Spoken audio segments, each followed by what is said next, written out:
O vaso escolhido por Jesus diretamente lutava todo santo dia para não ceder às suas vontades inferiores.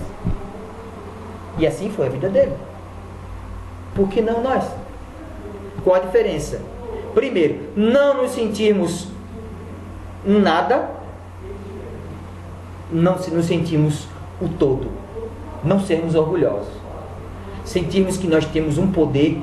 Olha, se nós tivéssemos consciência da nossa usina atômica de energia nuclear, que é a nossa energia do amor que vibra em nós, existe a energia divina em nós, o nosso eu, o nosso Deus interior, que Jesus falou, vós sois deuses, ainda até hoje tem muita gente que não entende o que significa isso.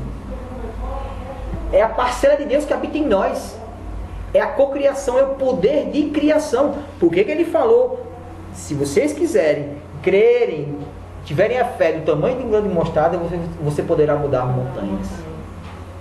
Às vezes eu tenho me assustado com situações, coisas que não me afetam diretamente, mas eu penso, acontece. Eu desejo, acontece. Mas aquilo que eu preciso não acontece, eu fico desesperado. Então tá aí o problema. Onde eu estou canalizando a minha energia criativa? O medo, a falta de fé, ou outras coisas que estão bloqueando que aquilo que você deseja, que você precisa aconteçam, não significa que seu poder criativo está estagnado. Porque se você prestar atenção, por isso que eu fiz aquela conversa contigo, vai ser o que você escolher. O que você fechar ali e acreditar naquilo vai ser. Então o processo da obsessão e da cura parte desse mesmo princípio. A vontade. E aí esse espírito, o Dr. Carlos, ele fala umas coisas muito massas. Ele diz o seguinte, olha, não existe cura sem ação.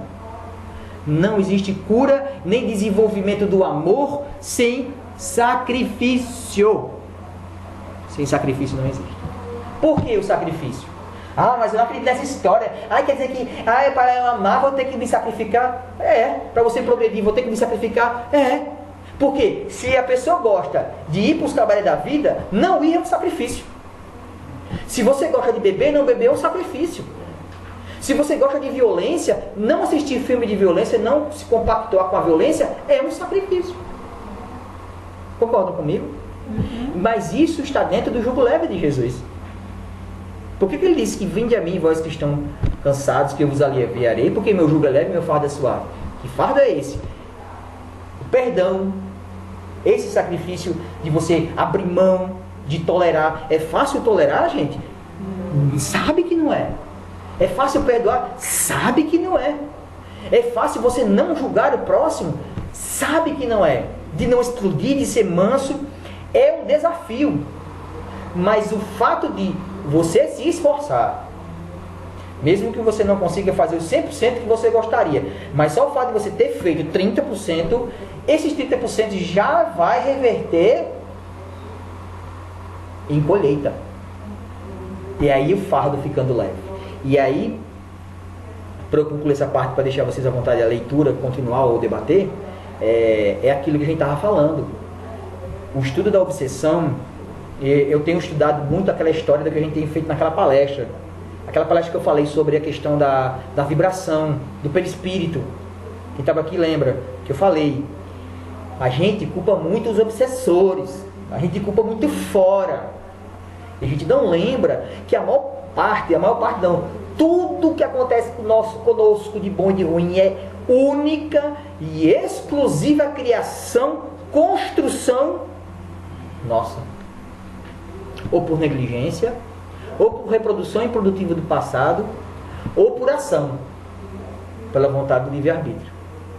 Entendeu? Então, se eu sei que não devo julgar, eu julgo o outro, eu impregno no meu perispírito de energias pútridas, eu entro numa vibração densa, quem é que está obsediando quem? Como é que eu posso culpar um obsessor se o obsessor vem atraído por nós como ímãs? Se eles passam fome e sede por causa da negligência espiritual que eles têm, e ele encontra um manancial de tudo que não presta dos fluidos que eles querem, fluidos pútridos em nós.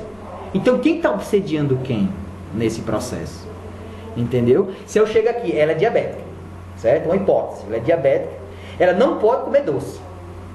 E eu chego, toma aqui um chocolate, eu deixo aqui o chocolate para ela. Eu boto um sundae com creme de aquele negócio, como é que chantilly. E aí a bichinha vai e cede. Olha, tá vendo? Mas quem foi que ofereceu, quem foi que disponibilizou, quem causou a tentação a ela? Somos nós encarnados que fazemos isso. E a gente culpa os obsessores. É a mesma coisa, a gente pegar, tá lá os coitados lá tentando se desintoxicar numa clínica de toxicômanos. Aí eu chego lá pra pessoa, cara, tem uma pedrinha de cá que tomei pra tu. Você acha que o cara vai ter força de resistir? É a mesma situação que a gente, só que a gente tá falando a nível emocional e vibracional. Por isso Jesus disse, olha só, às vezes a gente não para refletir e estudar tudo que a gente sabe. Muitas vezes os nossos estudos são fragmentados. Como é que a gente consegue concatenar isso tudo em sabedoria? Reflexão. Senta, pega aquele caldo, eu acho massa essa palavra, Cláudio usou sábado, caldo cultural. Paulo conhecia porque ele tinha tríplice cidadania. E o caldo cultural, aquele era envolvido. Cláudio é massa demais, você adora aquele bichinho. E o bicho é velho, viu? Ele é 4 anos só mais novo que eu, pensando que era um guri de 30 anos. Aquele já tem 44 anos já, pô. Ei, voltando pra cá então, deixar de florar com o bichinho. Ele fez 40 sábado, Não. 36. Agora não se assuste não, ela se perriou porque a idade dela é igual a minha. Mas vamos lá, voltando pra cá. Aí é o seguinte, Jesus quando disse, eu fui brincar, acabei perdendo a fé. Olha, gente, perdoe, isso foi a culpa minha dessa vez. Isso. Ainda tem os recursos que eles usam de aparelho, né? Isso, vamos chegar já, anota aí para não esquecer, que eu quero pegar esse raciocínio aqui. Quando Jesus falou, sim, lembrei. Quando Jesus falou, às vezes muita gente interpreta isso de uma forma tão superficial. Quando Jesus disse, buscai primeiramente o reino de Deus, e tudo mais se vos acrescentará, a gente pensa em matéria. Eu vou para a igreja, eu vou fazer ofertório, vou pagar o dízimo, vou ficar indo nos cultos, indo nas missas, ou então eu vou ficar fazendo promessa, fazendo troca, permuta com Deus, aí eu vou ter carro novo, mulher bonita, dinheiro no banco, carro de praia. É isso que muita gente pensa. Quando Jesus disse isso, ele disse, onde é que é o reino de Deus? Onde está o reino de Deus? Dentro de nós. Busque o autoconhecimento, busque a si mesmo. Conheça e se sintonize, conecte-se, alinhe-se o seu Deus interior, o seu eu interior com o nosso Pai Cósmico. Que aí a energia que tem que fluir, tudo que tem que fluir, como tem que fluir, vai fluir naturalmente. Ok? Daí tem vontade firme, cura. Para finalizar rapidamente e a gente entrar nessas outras partes. Cura. Oração, mudança de padrão vibratório, resistência aos impulsos de impaciência, de falar palavrão, de ficar com raiva, de julgar, de ser intolerante. Tudo isso é brecha. Se tudo isso é brecha, o que eu faço? Tudo ao contrário. Tudo que for sacrifício para o bem. Você faz caridade, ajudar as pessoas, ter paciência, tudo isso vai ajudando a você se fortalecer energeticamente. E conforme você vai mudando de vibração, esse espírito já não consegue mais. Você vai rompendo assim, a cada momento, aqueles fiozinhos da conexão de fibra ótica. Agora você está rompendo. Cada vez que você não cede, você rompe. E ele vai perdendo força sobre você. Aí você vem para casa espírita, recebe passe, passa para o tratamento, o que acontece? Limpa as energias. Aí você está mais fortalecido para ir fazendo tratamento de cura. Ok? E voltando então, justamente o que ela estava falando, nós já estamos, faltam só poucos minutos para terminar. Anota aí, vamos finalizar essa parte aqui. Mas antes, a gente vai comentar aquilo que a Irandê pincelou.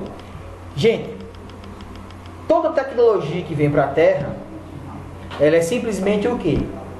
Uma projeção anacrônica do plano espiritual.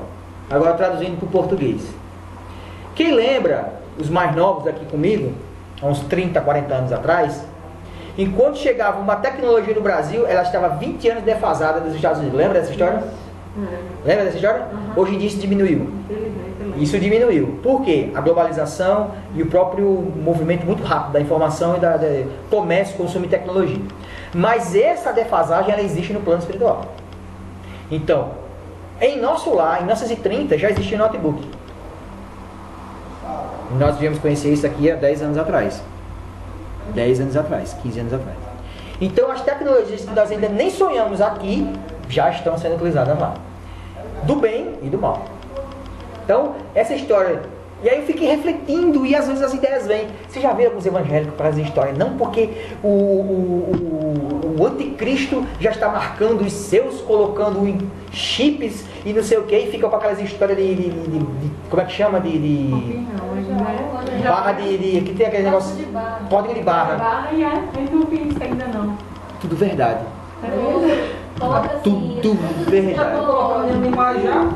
Tudo verdade, só que não a nível matéria. É isso que eles ainda não entenderam. Tudo a nível etérico. Existem implantes que são colocados. Esses implantes são chamados de chips também, implantes kármicos ou chips. Às vezes tem os tecnológicos, que são usados para o mal, mas tem os implantes que são utilizados pelos mentores. Às vezes a pessoa está com uma dificuldade moral, não tem força ainda de dominar aquela energia, eles colocam um chip que bloqueia aquela energia para a pessoa se fortalecer, para depois lidar com aquela emoção ou com aquela vibração.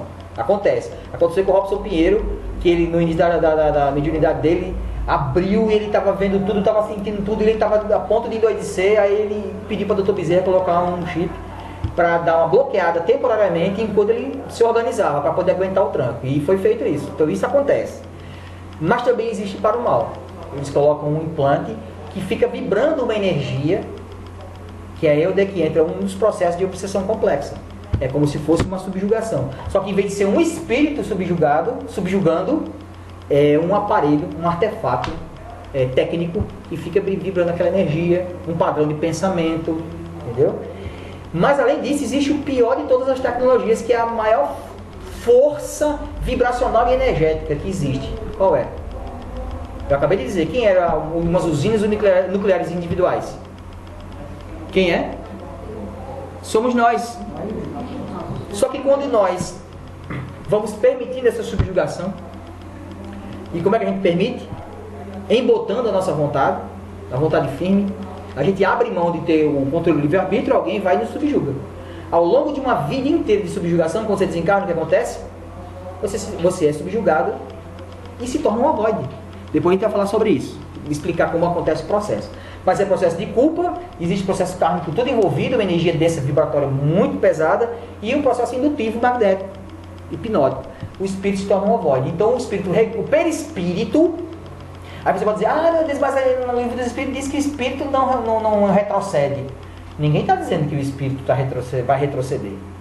Mas a vontade dele de manter a formato perispiritual e conduzir a vida dele está dominada pelo perispírito. Mas o perispírito é plástico. Então o espírito está estagnado, mas o perispírito regride e se torna um ovoide. Fica do tamanho a gente não sabe quantos ovoides tem aí no supermercado na época da Páscoa, né? É aqueles ovinhos, parece os ovoides. Os ovinhos de Páscoa são os ovoidezinhos. Só que aí o que acontece? Tem falanges de espíritos, que aí não é qualquer espíritozinho obsessor não. Eles têm como se fosse essa galera que está aí em Brasília, nesse naipe. Eles fazem implantes de ovoides em pessoas. E é um dos piores processos obsessivos que tem. Por quê? Existe uma vinculação perispiritual. Então ali não é um chip, não é um espírito obsessor. É um espírito que está num processo psicótico.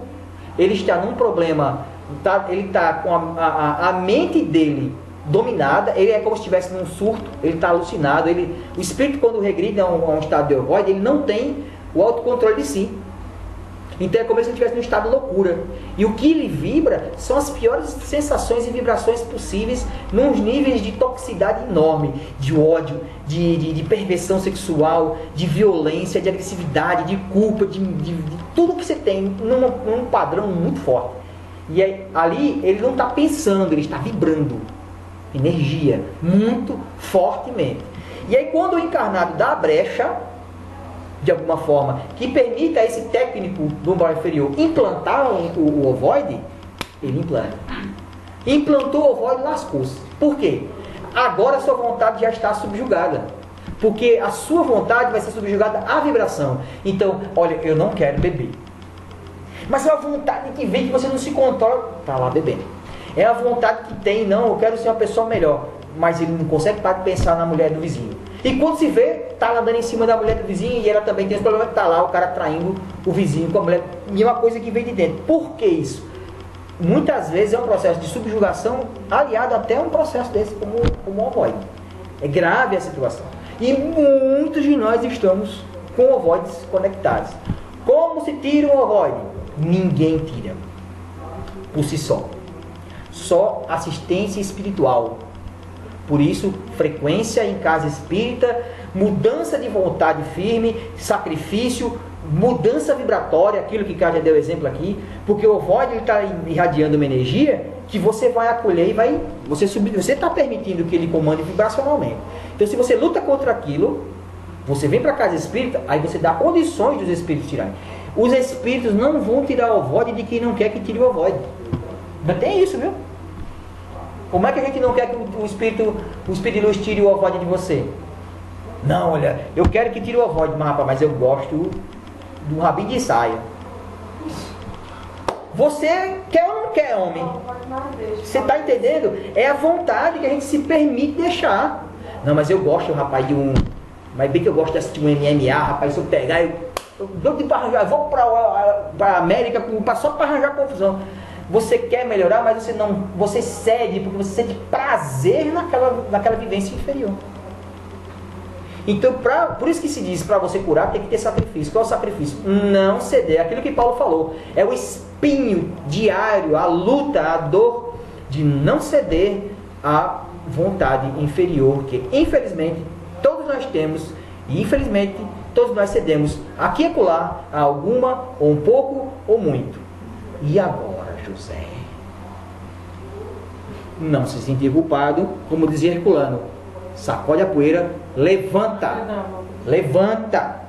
Levanta. Caiu, levanta. Caiu, levanta. Errou. Mensagem. Cadê? Quem é que está com o celular aqui do grupo do cemitério? Abre aqui para mim. Ligeiro, que o meu descarregou. Às vezes a gente está passando por isso. O problema é que o problema não é cair. O problema não é errar. O problema é como você lida com a culpa em relação a isso. Como você se perdoa. Vamos lá, a lição de Deon de hoje. Ele fecha com chave de ouro isso aqui. Vamos lá, olha. Isso aqui eu vou ler hoje. Vou ler agora, preste atenção. Isso aqui trata perfeitamente de como nós devemos nos portar. Porque, antes de eu ler, me lembrei. Rapidamente, já o teu namorado vai ser importante.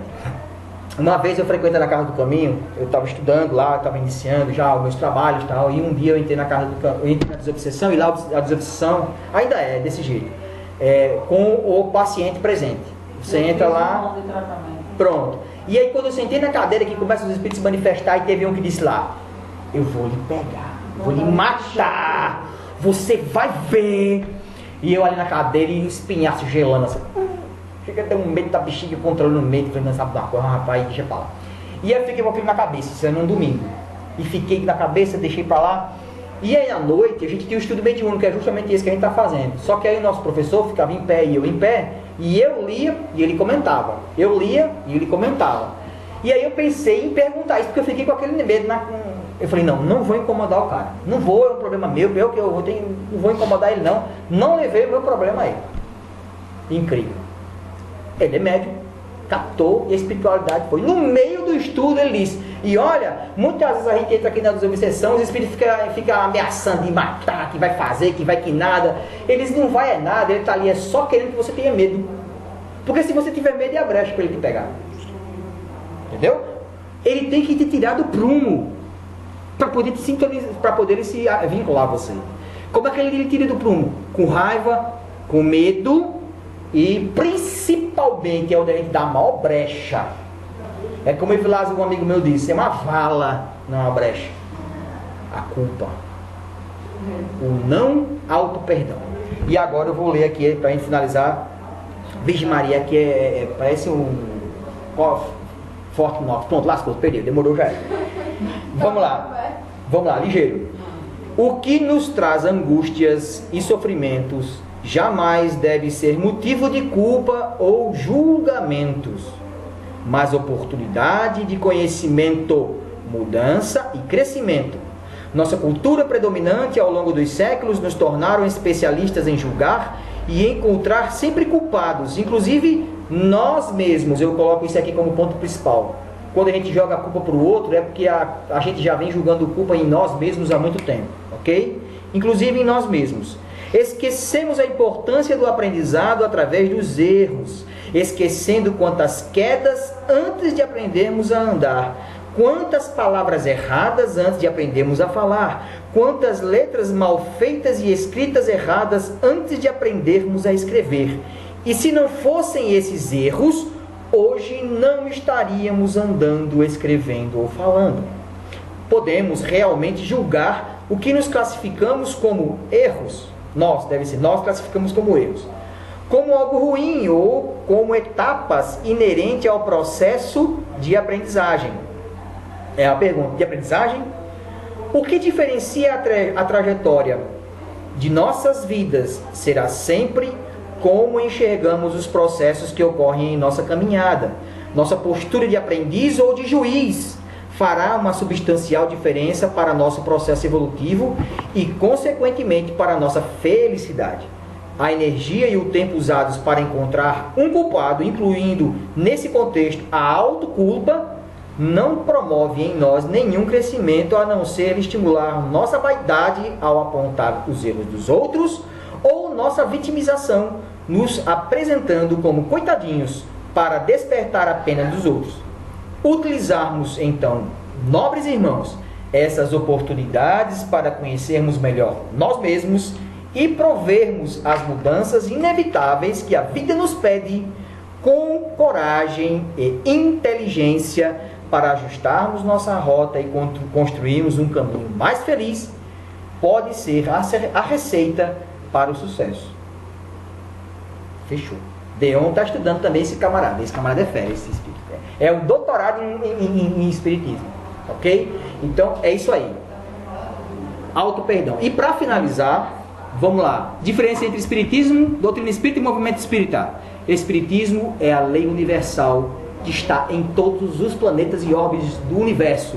Comunicabilidade dos espíritos, pluralidade das existências, reencarnação. Isso é lei universal. Então o espiritismo existe em qualquer orbe, em qualquer lugar. Doutrina espírita foi o que Allan Kardec pegou com os espíritos, esse conhecimento, e trouxe para a linguagem humana, que é a codificação. E do movimento espírita simplesmente somos nós que estamos tentando, muito falhamente, muito parcamente, colocar em prática o conhecimento do espiritismo, traduzido para a Terra como doutrina espírita. Então o movimento espírita simplesmente são as federações, os centros espíritas e tudo mais. Beleza, gente? Muito obrigado a todos.